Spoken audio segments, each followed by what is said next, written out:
Welcome to Charter Chess Club YouTube channel. In today's video, we're looking at a wonderful game played by Samuel Reshevsky against Miguel Najdorf. Enjoy.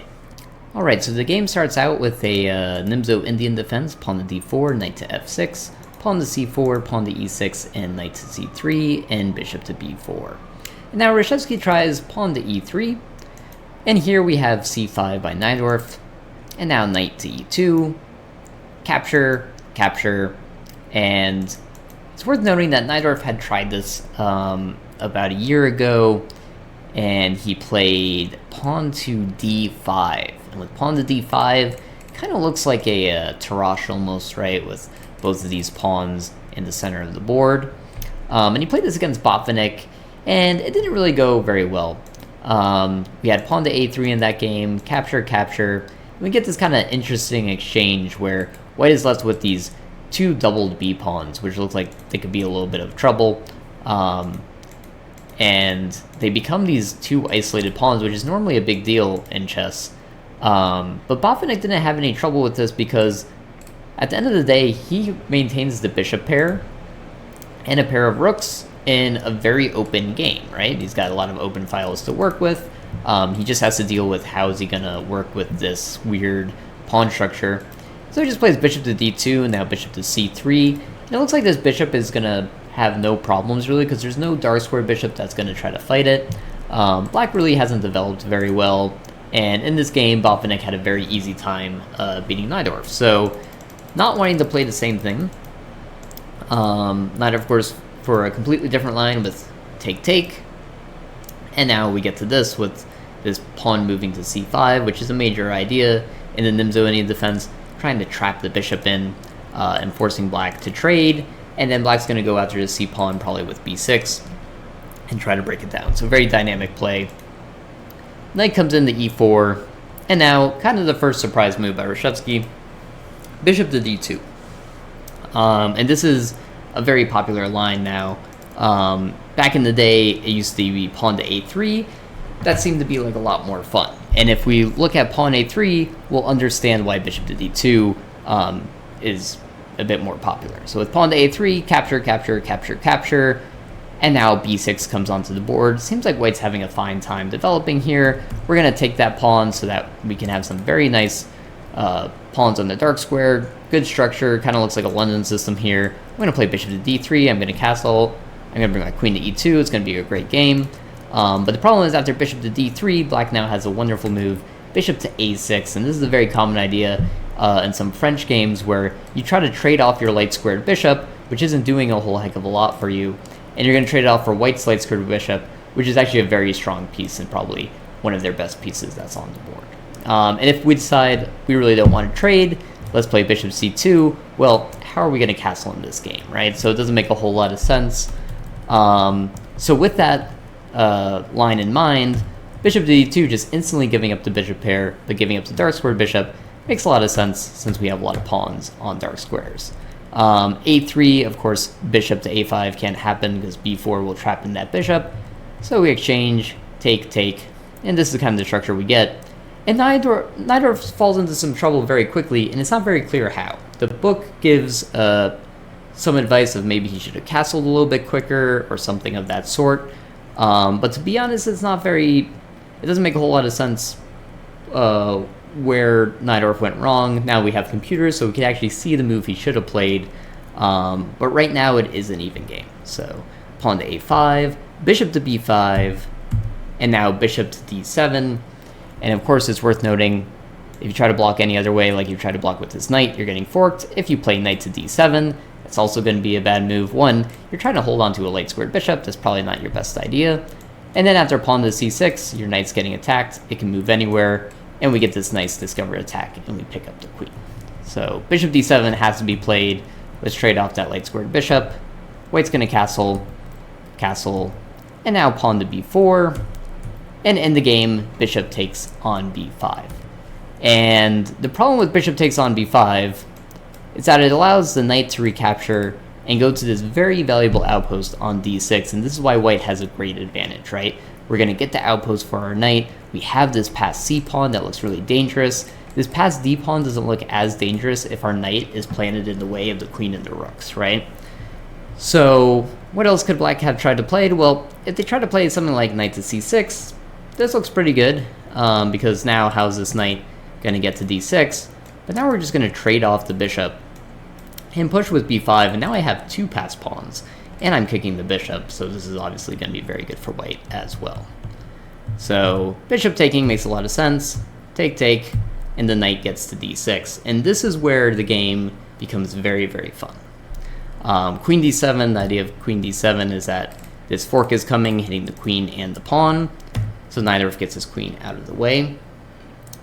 And there's a few winning moves here, but Reshevsky's move is not only beautiful, but it really teaches us a lot about strategy, and that's why it was included in this book. So try to pause the video, figure out what Reshevsky would play in this position.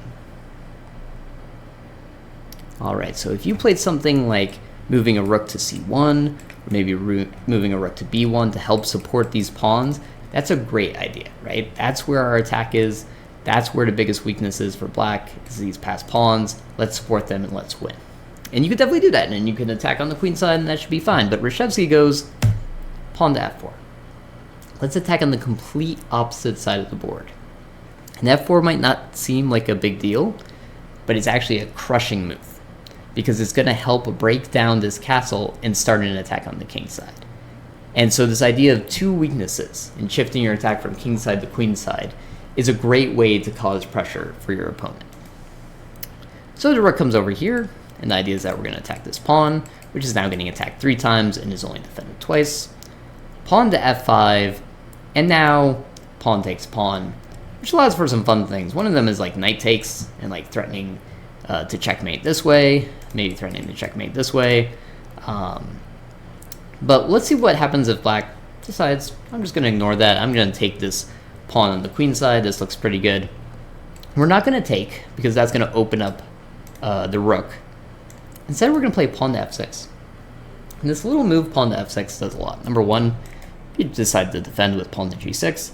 Not a good idea. Probably shouldn't have to say why, but just in case, we have queen to h5. We're going to get checkmate in one move. Black can't defend.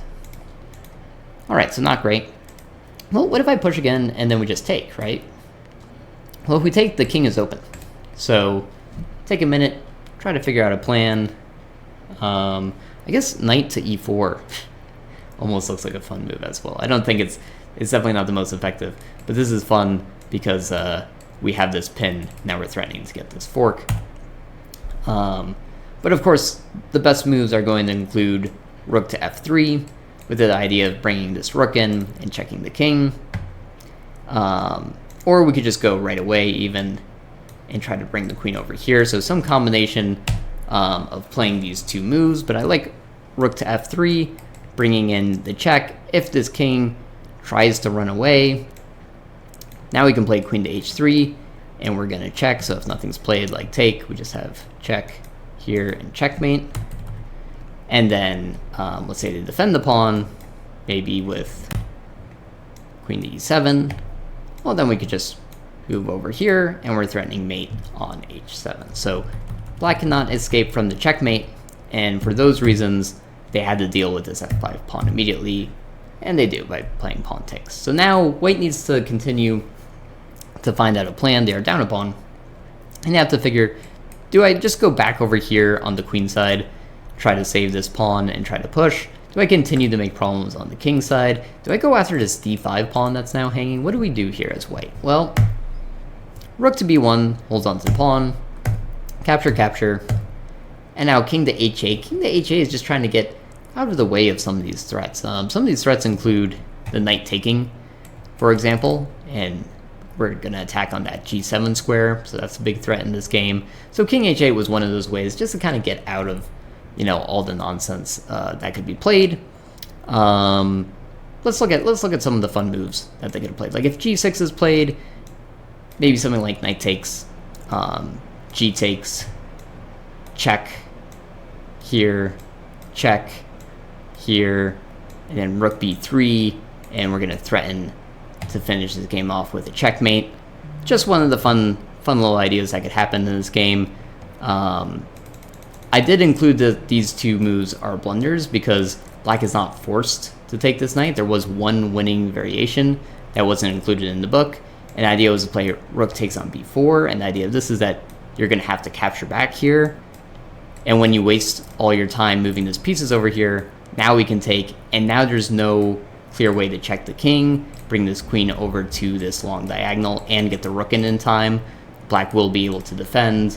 They can even give back a pawn, and it will be even. But this just shows one of the kind of fun attacking ideas that white has if black were to play pawn to g6. So there's a few ways we can go about this. I think just one of the simplest ways to go about all of this is just to realize, hey, we have really good attacking ideas on the dark squares, right? This is really, really weak. That we don't have to play anything crazy. Let's just continue to defend this pawn. Let's play normal chess. Let's pick up some pawns on the way. Let's make sure my king is defended, and we're going to have a great game. But I do like to include this idea of knight takes, one, because it was included in the book, and two, because if black doesn't find this defensive resource, they're not going to be able to defend. So, okay, let's see what was played in the game. King h8 was played in some attempt to just get off of this file, which is causing a lot of problems.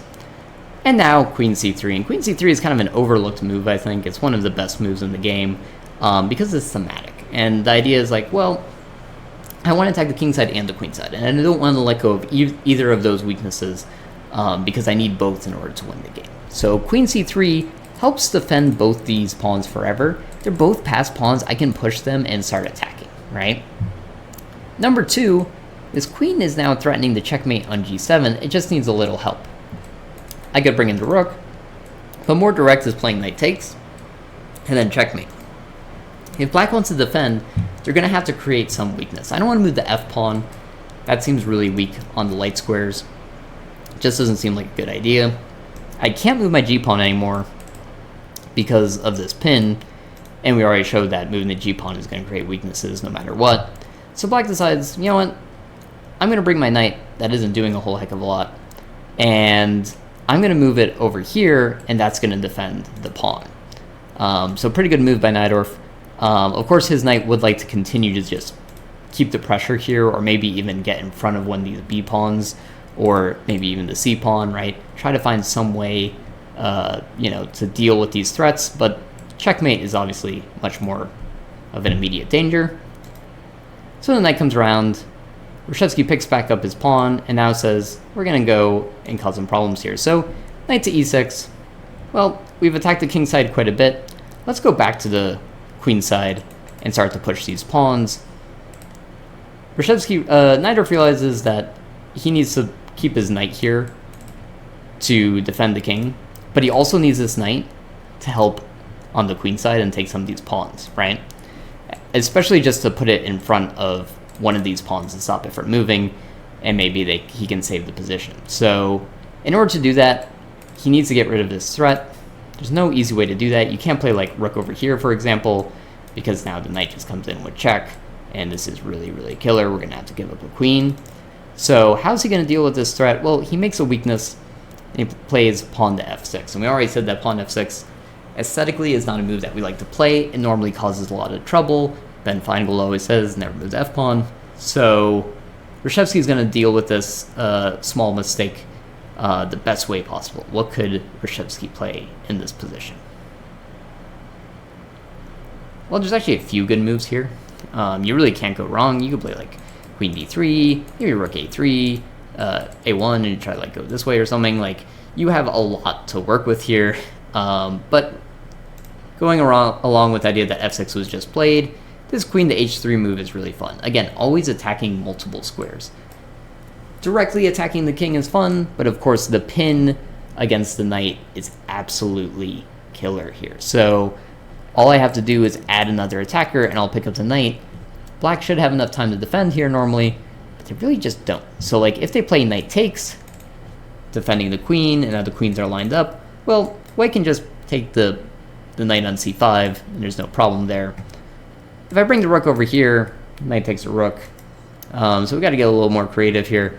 Well, I can't go here. I can't stay on the diagonal. I guess what I could do is I could play queen to e7. That looks like the safest option that black has.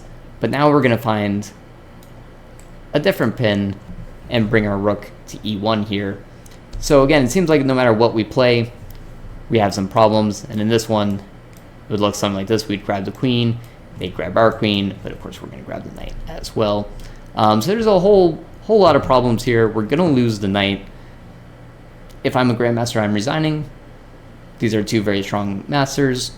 What is Najdorf going to do to try to stay in the game? Well, he plays this move, and his idea is that he's going to try to trade off in a way where he'll still have some pieces. So he plays, well, that was really fast. He plays knight to d4, and now this queen is defended, but Reshevsky can play check, and black has some back rank weaknesses. So whether you take with the queen or the rook, we're going to be picking up pieces. If you take with the rook, I pick up your undefended queen right now. If you take with the queen, you get a rook and a knight for a queen, so that's 8 points for 9 points. Still roughly even, but it doesn't matter because the weaknesses on the queen side here are still very large.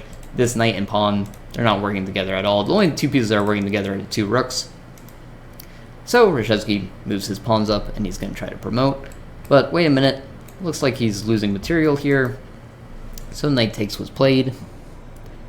And now queen to d7 is a very simple fork. And in the game, knight to c3 was played, rook takes, pawn to c6. We're going to promote and get a queen. The knight can do nothing to save this position. Knight e4 was a very simplistic try, something that like a club player would play. The idea is that you don't want to play c7 because you instantly lose the game from back rank checkmate. Reshevsky is a very, very strong player. Was a savant as a kid. Was a U.S. champion. Fischer early in his career had trouble playing against him. Very, very strong player. Obviously, he's not going to fall for mate in 1. h4 was played and Najdorf resigned. But let's look back at this final position, see some of the other fun things that could have been played. So after knight takes, queen comes over here with this fork, right? And the idea is the rook and the knight are attacking here. Well, what if we tried to move the rook to attack the queen? Well, black has back rank problems, so we can actually just play rook takes on b5. And if the rook takes the queen, we are getting checkmate. And of course, if they try anything else, if they try to take the rook, we're also getting checkmate. So there's just no good moves. If they try to run away, take, we don't have any back rank problems. Queen can take here. Again, we are going to promote. So this game was done for a while. White had a very clear advantage, and to be honest, well, the writer, Irving Chernev, didn't even know where Reshevsky went wrong. So let's try to figure that out together. Sorry, where Najdorf went wrong. Reshevsky never went wrong. He was crushing it this game. Alright, so this was looking pretty good. a5 was a good move. Bishop e5 was played. Bishop to d7 was played. Like, these all seem pretty good. And then right here, this is black's moment to find the best move. And especially in these hyper-modern defenses, you gotta know exactly what to play, right? Because, like, you're playing a little weird stuff. You're not going right for the center with d5 right away. You know, you're playing on the side of the board. You're moving a lot of minor pieces quickly. So there's something that Najdorf could have played here. The book was suggesting, like, maybe castle is the best. Like, what? Not really sure where black went wrong. The idea is that when these pawns got linked up, it was very hard to play, right? There's two passed pawns. We can't deal with that. So the best move here is pawn to a4. And in retrospect, that makes a lot of sense. That pawn looks really weak by itself. But the bishop is using an x-ray attack to defend it. And the rook is over here. And the queen can come in. So it's held together right now. If the queen goes after it, we could try to just remove a defender. Like so. We could just keep it the way it is and just put our queen right here. This would also defend it accurately. So there's a few things that we could try here. But a4 was kind of the move that needed to be played in this game. And the reason for it is, if b4 is played, we have en passant. And if b3 is played, obviously we just take. So you're never going to be able to link up all these pawns. We have one passed pawn, but black also has one passed pawn. Bringing the knight in is going to help defend. So a4 is kind of the super important move in this position.